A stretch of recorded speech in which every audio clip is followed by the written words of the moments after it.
जय हिंद दोस्तों, नमस्कार। आज का वीडियो बहुत ही महत्वपूर्ण वीडियो है। आज तो आप देख ही चुके होंगे। टॉपिक का नाम बिहार की नदियां। अगर बिहार की ज्योग्राफी की बात करते हैं तो सबसे महत्वपूर्ण पार्ट आपका बन जाता है नदी। अब देखिए दोस्तों, आज हम बिहार की नदियों को मैप से समझेंगे। मैप से समझते हुए बिहार की उत्पत्ति और जहां उद्गम हुआ और जहां पर नदी जो गंगा नदी में मिलती है, इस सभी को आप समझिएगा। एक बात आप जानिए दोस्तों, बिहार की सबसे बड़ी नदी अगर माना जाता है बिहार ने बल्कि पूरे भारत का, तो गंगा नदी है। गंगा नदी बिहार के बीचों बीच से जाती है। अब देखिए, ये गंगा नदी है। चला, ये गंगा नदी है। अगर हम बात करते हैं गंगा की, तो गंगा की कुल लंबाई अगर बात करते हैं तो 2525 किलोमीटर, 2525 किलोमीटर। लेकिन अगर खाली भारत में अगर बात करते तो 2510 किलोमीटर। लेकिन अगर सिर्फ बिहार में बात करते तो 445 किलोमीटर, 445 किलोमीटर। तो गंगा की कुल लंबाई 2525, भारत में 2510 और बिहार में 445। बिहार में अगर गंगा की बात करते हैं तो ये कितने जिला से जाती है? चला, तो 12 जिला से। कितने जिला से गुजरती है? 12 से। और सर्वाधिक अगर बात करें तो पटना, सबसे अधिक कितना? पटना। कितना? तो 99। याद रखना, पटना के चक्कर में 99 चक्कर में। तो पटना में कितना किलोमीटर? 99 किलोमीटर। अब देखिए, यही गंगा नदी जो है, ये गंगा नदी प्रवेश किया बिहार में। कहाँ प्रवेश किया? प्रवेश किया बक्सर। प्रवेश किया बक्सर। अब बिहार से निकला कहाँ से? तो कटिहार। कहाँ से चला? कटिहार से। फिर से याद रखिए, प्रवेश किया बक्सर और निकला कटिहार। अब इसको हम जरा देखते हैं। देखिए, ये आपका उत्तर प्रदेश का गाजीपुर जिला है, ये बलिया है, यही गाजीपुर है। यही गाजीपुर जिला से प्रवेश करती है तो ये बक्सर क्षेत्र है। हमारा कौन जिला था बताए थे आपको? याद करिए, बक्सर। तो ये बक्सर का, ये जो बक्सर आप देख रहे हो, ये बक्सर का चौसा स्थान है। चौसा, ये चौसा कहाँ पड़ता है? बक्सर में। तो ये बक्सर में प्रवेश करती है और इसके बाद यहाँ से निकलती है कटिहार से। कहाँ से निकलती है? चला, कटिहार से। तो फिर यहाँ देख लिए, इस दरमियान में टोटल इसकी लंबाई 445 किलोमीटर है। कुछ किताब इसको 450 देता है, लेकिन इसका ओरिजिनल 445 है। अब देखिए, इसी नदी को बिहार की जीवन रेखा मानते हैं। अब इस नदी से ऊपर और इस नदी से नीचे तमाम नदियां आकर इसमें मिलती है। इसका नाम देते हैं गंगा के उत्तरी सहायक नदी और गंगा के दक्षिणी सहायक नदी। अब देखो, एक बात समझो जरा सा, यहाँ पर स्ट्रक्चर को समझना आपको। जब हम बात करते गंगा, तो आप देखिए तमाम नदियां, ये जो आप नदी देख रहे हैं, चला, ये इस प्रकार से आती है, इस प्रकार से आ रही है और ये सब नदी नीचे से ऊपर की ओर जा रहा है, नीचे से ऊपर की ओर जा रहा है। ये अजय नदी ऊपर से नीचे की ओर, इसकी बात हम बात करते हैं। यहाँ देखिए, अब एक बात समझिए, सब की सब नदियां इधर जा रहा है। तो इससे आपको ये समझना है कि जो बिहार की आकृति देखिए, ऐसे समझना है। ये जो आप देख रहे हैं, ऊपरी सिरा बाहरी सिरा, बस इस प्रकार से दोनों किनारे खड़ा, दोनों किनारे उठा हुआ और पीछे भी उठा हुआ। जैसे आप देखते हैं सूप, गांव में महिलाएं जो अनाज फटकती है, सूपाकार। तो हम कह सकते हैं कि बिहार का आकृति आयताकार भी है और सूपाकार, दोनों किनारा एवं पीछे उठा हुआ और आगे धंसा हुआ। इसीलिए तमाम नदियां पूर्व की ओर बहती है और बाद में जाकर गंगा में मिलकर, और गंगा मिलती है आपका बंगाल की खाड़ी में। अब हम बात करते हैं इस प्रकार से। अब देखिए, एक बात आप समझिए, नदी जिस ओर बहती है आपको उधर की ओर अपना मुख कर लेना है और फिर देख लेना दाएं किधर है बाएं किधर है। तो याद रखना है गंगा, और गंगा के नीचे दाएं और ऊपर बाएं। तो प्रश्न आएगा गंगा के दाएं सहायक नदी और गंगा के बाएं सहायक नदी। अब यहाँ 3-4 प्रश्न आपको आता है। एक तो गंगा के दाएं, तो दाएं, और बाएं तो बाएं। एक प्रश्न आएगा उत्तर की ओर, तो आप उधर नहीं मारिएगा। उत्तर की ओर मतलब कौन सा नदी उत्तर की ओर बहती है? तब अब प्रश्न को पूछ दे कि निम्नलिखित में कौन सी नदियां उत्तर की ओर बहती है? ऑप्शन 1 गंडक, ऑप्शन 2 आपका गंडक, ऑप्शन 2 आपका दे दे कोसी, ऑप्शन 3 सोन नदी, ऑप्शन 4 एक से अधिक। क्या मारिएगा? तो सोन नदी, क्योंकि सोन नदी दक्षिण से उत्तर की ओर बह रही है। आई उत्तर से दक्षिण को। हाँ, उत्तर की नदी है तभी आ जाएगा, उत्तर की ओर बहने वाली तो नीचे आ जाएगा। अब हम बात करते हैं गंगा की सहायक नदियों का। तो हम एक एक करके सबकी चर्चा करते हैं दोस्तों। देखिए, आप इसको हम डिलीट कर देते हैं।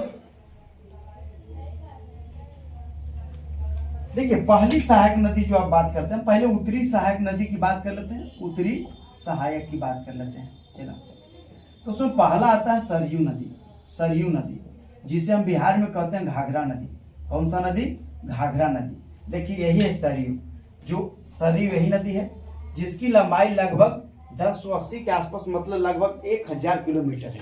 तो अगर पूछे कि सरयू नदी एक उत्तर की ओर आती है, सरयू नदी को ही बिहार में कहते हैं घाघरा।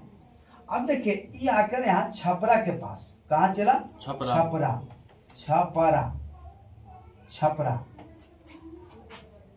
छपरा, छपरा में गंगा में मिल जाती है।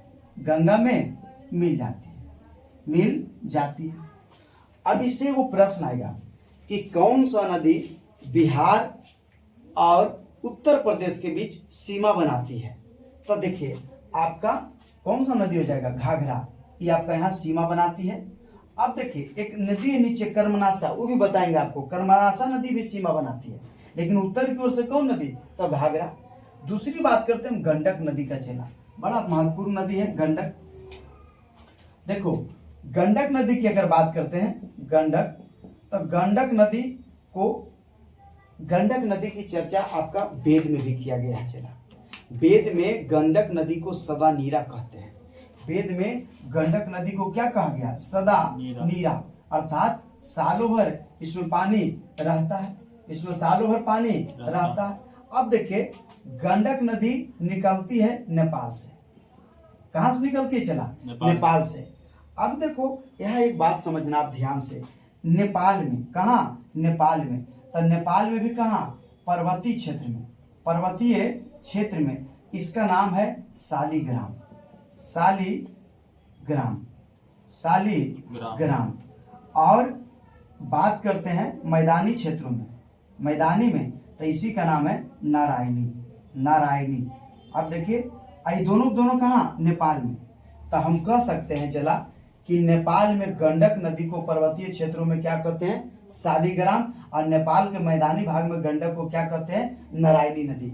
अब यहाँ बात करते हैं हम जरा सा भारत के, हमारे धर्म से इसकी तुलना जरा सा चर्चा करते हैं। अब आपके घर में सत्यनारायण स्वामी का पूजा होता होगा, उसमें देखते होंगे कि आपके पंडित जी एक शालिग्राम पत्थर लाते हैं। तो वही शालिग्राम पत्थर चला जो शालिग्राम नदी से लाया जाता है।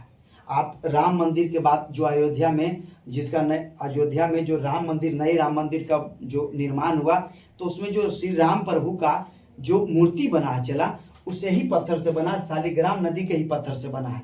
अब यहाँ देखिए, यहाँ हम बात करते हैं गंडक नदी की। तो गंडक नदी की कुल लंबाई लगभग 814 किलोमीटर है, लेकिन यही बिहार में इसकी लंबाई की बात करें तो 630 किलोमीटर है, 630 किलोमीटर है। और याद रखिए चला, गंडक नदी जो है आपका वैशाली जिला, वैशाली जिला के सोनपुर में कहाँ मिल जाती है? गंगा में। कहाँ मिल जाती है? गंगा में। और याद रखिए चला, यही गंगा और सोनपुर के जो संगम है, गंगा और गंडक के जो संगम है सोनपुर, यहीं पर विश्व का सबसे बड़ा पशु मेला, विश्व का सबसे बड़ा पशु मेला, सोनपुर पशु मेला कार्तिक पूर्णिमा में शुरू होती है। याद रखिएगा, फिर से हम चर्चा कर देते हैं। गंडक को वेद में क्या कहा गया? सदानीरा। गंडक को नेपाल में पर्वतीय क्षेत्र में कहते हैं शालिग्राम, और मैदानी क्षेत्र में कहते हैं नारायणी नदी। चला, गंडक की कुल लंबाई की बात करें तो 814 किलोमीटर, बिहार में इसकी लंबाई 830 किलोमीटर। बिहार में यह पश्चिमी चंपारण से, कहाँ ध्यान रखना है, बिहार में यह पश्चिमी चंपारण जिला से प्रवेश करती है और वैशाली जिला के सोनपुर नामक स्थान पर यह गंगा में मिल जाती है। और गंडक और गंगा के संगम पर ही विश्व प्रसिद्ध, विश्व का सबसे बड़ा पशु मेला सोनपुर पशु मेला का कार्तिक पूर्णिमा में आयोजन किया जाता है। अब हम बात करते हैं बूढ़ी गंडक का। चला, जरा इसको हम हटा दें।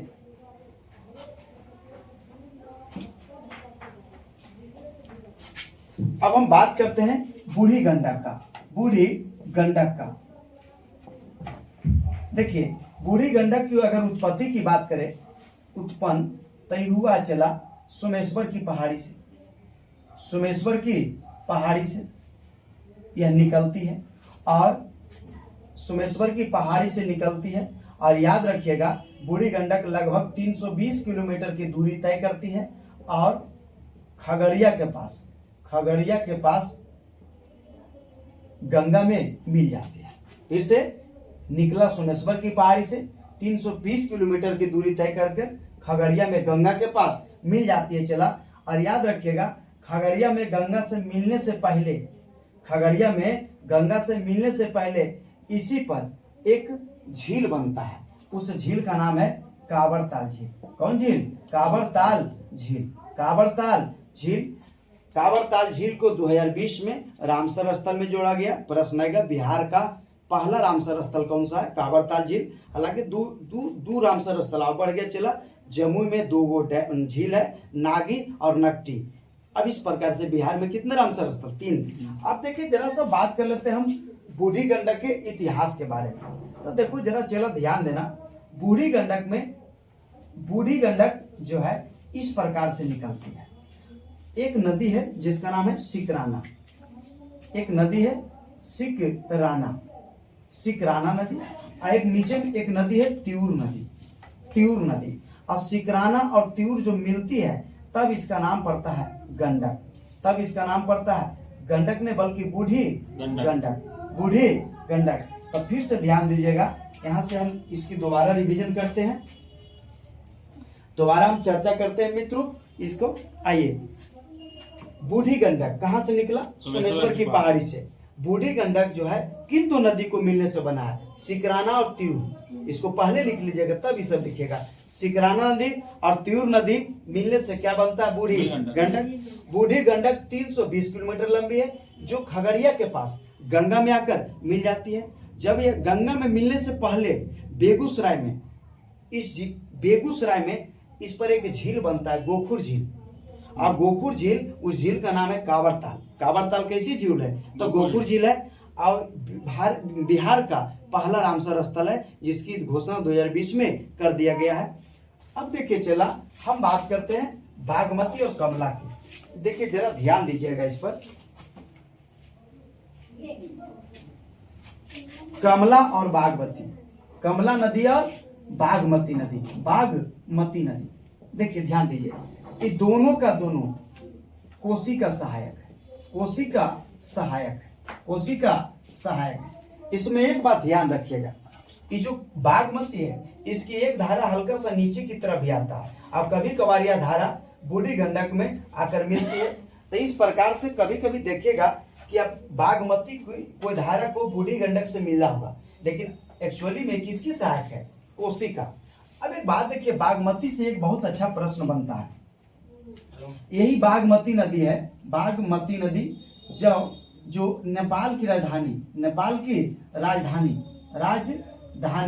काठमांडू। अब प्रश्न आएगा कि नेपाल की राजधानी काठमांडू किस नदी किनारे? बागमती। याद रखिएगा काठमांडू में ही पशुपति शिव की मंदिर है। पशुपति शिव का मंदिर है। अब विश्व प्रसिद्ध पशुपति शिव का मंदिर काठमांडू में किस नदी किनारे? तो बागमती नदी के किनारे। किस नदी किनारे? बागमती नदी के किनारे। अब यहां देखिए समझिए, कोसी नदी, कौन सा नदी चला? कोसी नदी। अब देखिए कोसी नदी को हम नेपाल में कहा जाता है सप्तकोशी। कोसी नदी को नेपाल में क्या कहते हैं? सप्तकोशी। अब कोसी जो है ये प्रवेश करता है सुपौल जिला में। यहाँ ध्यान दीजिएगा चला, कोसी नदी कहाँ प्रवेश किया? सुपौल जिला में। अब कोसी नदी सुपौल जिला में प्रवेश किया और इसकी बिहार में कुल लंबाई 729 किलोमीटर है। बिहार में इसकी लंबाई 729 किलोमीटर है। अब कोसी नदी कटिहार में आकर गंगा में मिल जाती है। अब देखिए कोसी की एक बात समझ लीजिए, यहाँ देखिए ध्यान दीजिएगा। कोसी लंबाई 729 किलोमीटर, बिहार में प्रवेश किया। इसका उद्गम नेपाल में है। अब बिहार में ही प्रवेश किया सुपौल जिला से। सुपौल आई इसका जो मुहाना है, कि मुहाना कहाँ, कटिहार के पास। अब देखिए इसका दो प्रश्न, कोसी नदी का जो क्षेत्र है, कोसी नदी घाटी का जो क्षेत्र है, इसका प्रश्न पिछला एग्जाम में पूछ दिया था।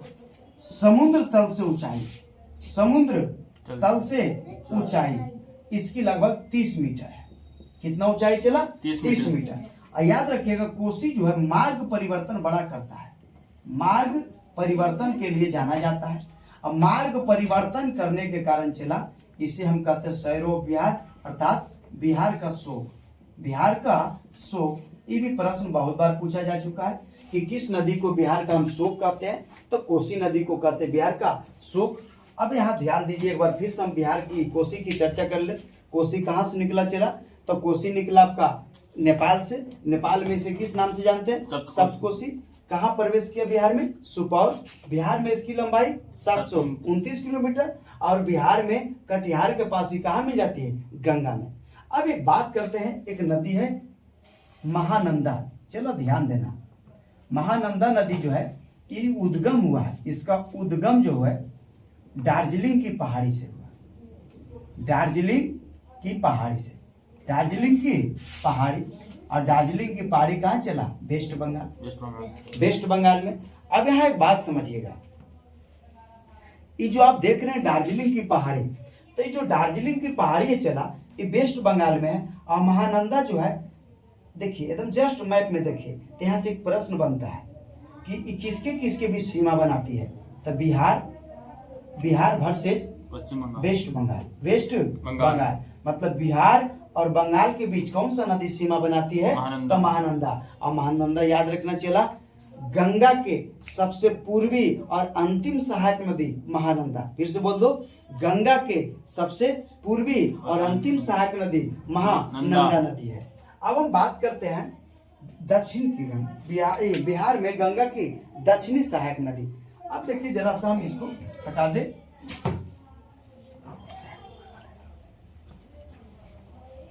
अब यहां देखो, ये जो आप देख रहे हैं चला, ये नदी, ये जो आप देख रहे हैं, ये तो गंगा नदी आपका है। ये जो नदी देख रहे हैं इसका नाम है चला कर्मनासा, कर्मनासा, कर्मनासा। देखिए चला, ध्यान दीजिए, कर्मनासा के बारे में कहा जाता है, कर्मनासा ये जो है निकलती कहां से है, तो बिंद पहाड़ी से। इसका उद्गम कहाँ हुआ, बिंद की पहाड़ी, बिंद की पहाड़ी से, बिंद पर्वत से उद्गम हुआ। और ये बिहार के बक्सर, बक्सर में वो चौसे के पास गंगा में मिल जाती है, गंगा में मिल जाती है। अब यहाँ दो प्रश्न, पहला प्रश्न कि यह बिहार वर्सेज यूपी, अर्थात उत्तर प्रदेश और बिहार के बीच क्या बनाता है चला, सीमा बनाता है, सीमा बनाती है। और दूसरा, यह धार्मिक दृष्टि से, धार्मिक दृष्टि से क्या है चला, अपवित्र।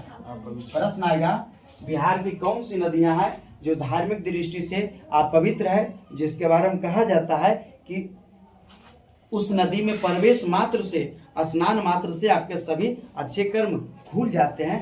तो नदी का नाम है चला कर्मनासा। अब हम बात करते हैं सोन नदी का, सोन नदी का, गंगा की सबसे प्रमुख सहायक नदी में एक आता है सोन नदी। देखिए सोन नदी की बात करिए तो आप सोन नदी का उद्गम देखिएगा तो अमरकंटक की उत्तरी हिस्सा में हुआ चला, अमरकंटक की पहाड़ी के उत्तरी क्षेत्र में। हालांकि एक बात और प्रश्न आता है, एसएससी पूछा हुआ प्रश्न है कि अमरकंटक की पहाड़ी से 3 नदियां, एक सोन नदी, दूसरा नर्मदा नदी और तीसरा आपका महानदी। इसमें प्रश्न वो आता है कि बताइए निम्नलिखित में कौन सी नदी नर्मदा नदी के जस्ट अपोजिट में उद्गम हुआ है। अब देखिए क्या है, ये अमरकंटक है, मान ली ये अमरकंटक है, मान क्या ले चला, ये देखिए भारत का मैप है, यहाँ अमरकंटक है। अब देखिए इधर निकला है नर्मदा। अब देखिए क्या है, सोन नदी इस प्रकार से निकल कर इसे आती है, तो उद्गम होती है हल्का पूर्व की ओर, फिर आती है बिहार में उत्तर की ओर। आई जो आप क्षेत्र देख रहे हो चला, इस क्षेत्र में Fe2O3 अर्थात फेरस ऑक्साइड, लव एक्स की मात्रा बहुत अत्यधिक है, जिसके कारण सोन नदी का पानी लाल होती है। प्रश्न आएगा भारत में 2 नदी, सोन नदी और लोहित नदी ऐसा नदी जिसका पानी लाल है। अब देखिए हम सोन नदी की और विशेषता को जानते हैं।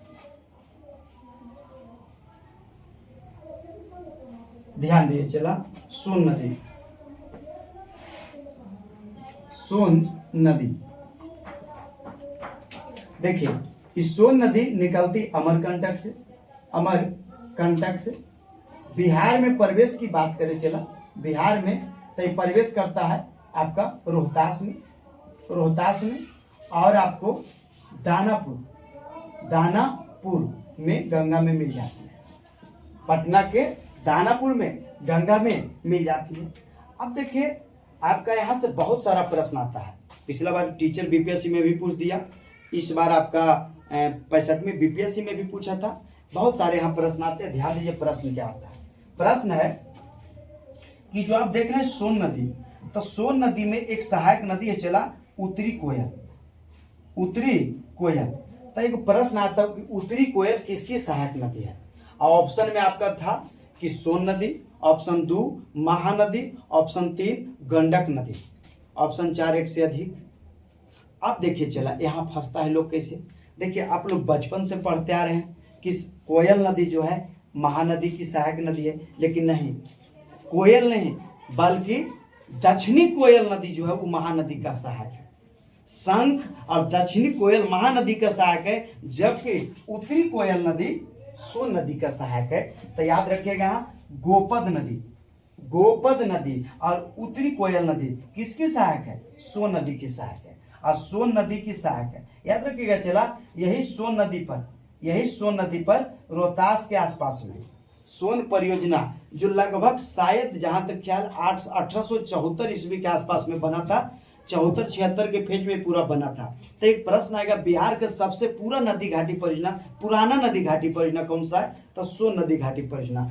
अब यहाँ ध्यान दीजिए चला, सोन के जस्ट आप अगर पूर्व में बढ़ते हैं तो देखिए यहाँ पुनपुन नदी है। कौन सा नदी, पुनपुन। अब पुनपुन की अगर बात किया जाए चला, पुनपुन नदी, तो यहाँ ध्यान दीजिएगा पुनपुन की अगर बात करें तो बिहार में, अच्छा एक बात रखिएगा, पुनपुन भी निकलती है छोटा नागपुर से, लेकिन पुनपुन और सोन नदी एकमात्र ऐसी नदी जिसकी उद्गम लगभग मध्य प्रदेश से माना जाता है। अब देखिए पुनपुन की अगर बात करें तब पुनपुन बिहार में प्रवेश किया औरंगाबाद में और गंगा में मिला चला फतुआ के पास। कौन सा, फतुआ। अब देखिए जरा पुनपुन की बात देखिए, तो धर्म की दृष्टि से या धार्मिक दृष्टि से चला पुनपुन बड़ा प्रसिद्ध है। क्यों, क्योंकि याद रखिए पिंडदान की अगर बात करते हैं, पिंडदान, तो पिंडदान की शुरुआत होती है पुनपुन में और पिंडदान का अंत होता है फाल्गुन में। याद रखिएगा पिंडदान की शुरुआत कहाँ होती है, पुनपुन में, और पिंडदान का अंत होता है फाल्गुन में। अब देखिए यही पुनपुन जब फतुआ के पास गंगा में, यहाँ देखिए ये आपका दानापुर बताए थे, दानापुर, आइए आपका सोनपुर बताए थे, सोनपुर, आइए आपका फतुआ के पास पुनपुन जो है गंगा में मिलती है। और जस्ट इससे पहले एक नदी है चला, इस नदी का नाम है आपका फाल्गु नदी। ध्यान से याद रखिएगा कि जो पुनपुन नदी आपका आता है, देखिए सोन के जस्ट पूरब में पुनपुन नदी है। अब पुनपुन नदी जो है चला, पुनपुन फतुआ के पास गंगा में मिलती है और यही पुनपुन जब फतुआ के पास गंगा में मिलती है तो जस्ट गंगा में मिलने से पहले पुनपुन में एक नदी आकर मिलती है, इस नदी का नाम है फाल्गु नदी। और याद रखिएगा चला, छोटा नागपुर से के पठार से उत्पन्न हुआ है। छोटा नागपुर के पठार से एक नदी निकला निरंजना नदी और एक मोहना नदी, और दोनों जो है गया के बोध गया शहर में के पास मिलती है, और जिसके बाद इस नदी का नाम पड़ जाता है फाल्गु नदी। यही बोध गया है चला जहां पर भगवान बुद्ध ने तपस्या करके ज्ञान की प्राप्ति की थी। अब देखिए एक बात आगे बढ़ाते हैं, एक नदी है चला सकरी नदी, एक छोटा सा नदी है सकरी नदी। याद रखिएगा सकरी नदी को हम नवादा की जीवन रेखा कहते चला। इस सब के सब बरसाती नदी है, सब के सब कैसी नदी है, बरसाती। आई बरसात में तो इसमें खूब पानी रहता है और गर्मी के दिन में पानी नहीं रहता है। ये लखीसराय के आसपास जाते जाते नदी से चला विलुप्त मानी जाती है। हालांकि इसकी कुछ धाराएं फल्गु में भी मिल जाती है, कुछ धाराएं आपका गंगा में भी जाकर मिलती है, लेकिन ये पहुंच नहीं पाती है। फिर देखिए चला एक जमुई में एक नदी है जिसका नाम है अजय नदी। अजय नदी को अच्छा समझिएगा चला, यह एकमात्र, देखिए अजय नदी बहुत महत्वपूर्ण है। अजय नदी एकमात्र ऐसी नदी है जो निकलती है कहां से, जमुई से, मतलब बिहार से, जिसका उद्गम कहां हुआ, बिहार में। लेकिन यह गंगा में नहीं मिला है, बल्कि नीचे की ओर जाती है और नीचे झारखंड की ओर जाकर चला दामोदर में मिल जाता है, दामोदर नदी में मिल जाता है। कभी कभी कुछ कुछ दामोदर में मिलती है, या फिर दामोदर से जरा सा ऊपर में जाकर, दामोदर नहीं मानिएगा, दामोदर नहीं मान के इसको सीधे मान लिया हुगली, हुगली में मिल जाती है, हुगली के पास मिल जाती है। चला उसके पास देखिए अगला नदी है चला बदुआ। बदुआ जो है ये भी आपका जमुई की पहाड़ी से निकलती है और भागलपुर में आकर मिल जाती है। बदुआ जमुई के पहाड़ी से निकलती है और भागलपुर के पास गंगा में मिल जाती है। दूसरा चला क्यू नदी। क्यू नदी एक छोटी सी नदी है जो भागलपुर के पास कहाँ मिल जाती है, गंगा नदी में मिल जाती है। आई होप ये वीडियो आपको अच्छा लगा होगा दोस्तों। अगर यह वीडियो अच्छा लगा तो आप आशा करते हैं कि वीडियो को लाइक करें, सब्सक्राइब करें और अपने जितने भी मित्रों को हैं सबको शेयर करिए, ताकि सबका भविष्य उज्जवल हो। आप भी पढ़े, सभी पढ़े। एक बताओ दोस्तों, ये नदी जो है आप इसको बहुत अच्छा समझिए, पहले मैप से समझ लीजिएगा, फिर आपको बीपीएससी मेंस लेवल का एक अच्छा सा वीडियो हम लाएंगे जो विस्तार नदी का होगा। बिहार की नदी का, एक नदी का पूरा विस्तृत अध्ययन कराया जाएगा। एक शॉर्ट वीडियो चला जिसमें हम चाहते हैं कि आपका वन लाइनर पीटी लेवल का कोई भी एग्जाम आपका क्लियर हो जाए। धन्यवाद, मिलते हैं अगले वीडियो में।